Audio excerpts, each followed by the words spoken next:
Thinking about my conversation with Silco yesterday, there was something else that I had realized, and it's that there are two characters that I am not convinced actually took a life during the show. And just to get something out of the way, Vi is not included in this conversation because Vi's weaponry mostly doesn't allow for it. But there are two characters with fairly lethal capacity who, again, I am mostly certain, at the very least, I cannot prove that either of them took a life directly. The first of which should be kind of obvious is Caitlyn. Obviously, season 1 is a season of Caitlyn, not corrupted at all, not suffering, and definitely went out of her way to avoid lethal shots. And it's not because she could miss. She hit the same spot on Savika's shoulder 3 times in a row. If she wanted Savika out, she could have done it. In season 2, obviously we start with her going after Jinx for this express purpose, but failing every time. And just to be clear, it's obviously not for lack of trying, right? The first shot before the fight begins, then later on when Isha is protecting Jinx, Caitlyn was very, very adamant about taking that shot. And I know some of you are probably thinking, well, what about her time with the Hellfire Squad? What about the time as the commander of martial law?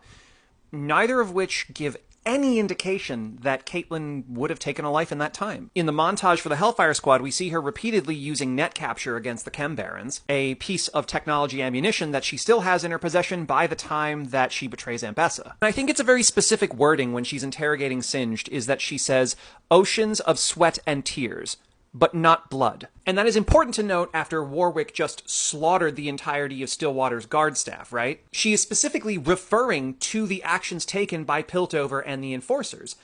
She did not include blood in that because that hasn't been spilled. At the very least, not in any major way. But I think we can also extrapolate that if it had been, there would have been a full-scale revolt. Regardless, the part where it gets really murky is the final episode. During the part of the battle where she is escorting the explosive to what they think is Victor's pod, she's definitely hitting several people with her rifle, but there's something about Hextech weaponry that confuses me. Jace's hammer's a really good example, because on the one hand, we do see it blast a hole in Hextech Victor's chest, right? And on the other hand, characters like Rennie and her son are both hit with that same blast to very different effects. Nor is it the thing that finishes either of them off, right? Rennie's son from the fall, Rennie from Ambessa. So it is distinctly unclear to me whether or not Caitlyn's rifle could inflict fatal wounds. Particularly because, if you notice, it doesn't shoot bullets. If it did, Ambessa wouldn't have been able to absorb the entire shot.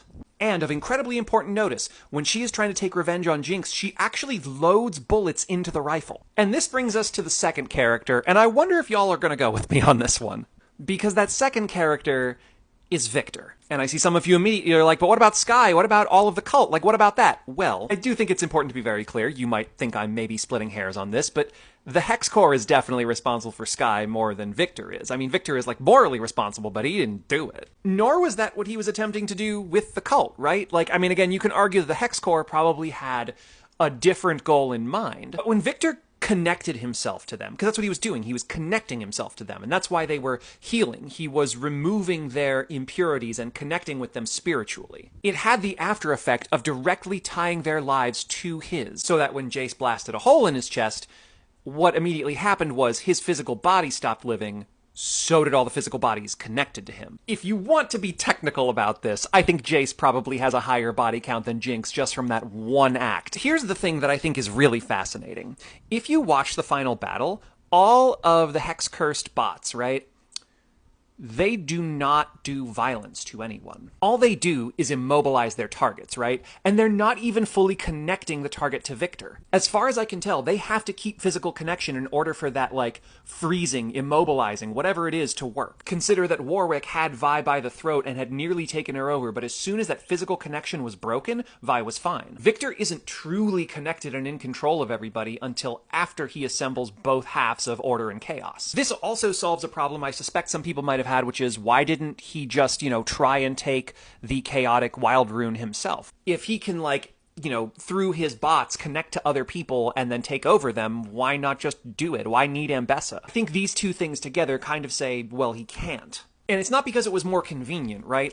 I believe Victor when he says he really doesn't want to resort to any kind of violence. It certainly has several earmarks of villainous tropes when he visits Jason Mel in the council room, but I don't see Victor as a villain. Victor is a man who finally gets a taste of power for the first time in his life, and he wants to use it to help people, but he does it in a way that is completely against their wishes. And as someone who's had things done to him against his wishes his entire life, he doesn't quite see why that's an issue.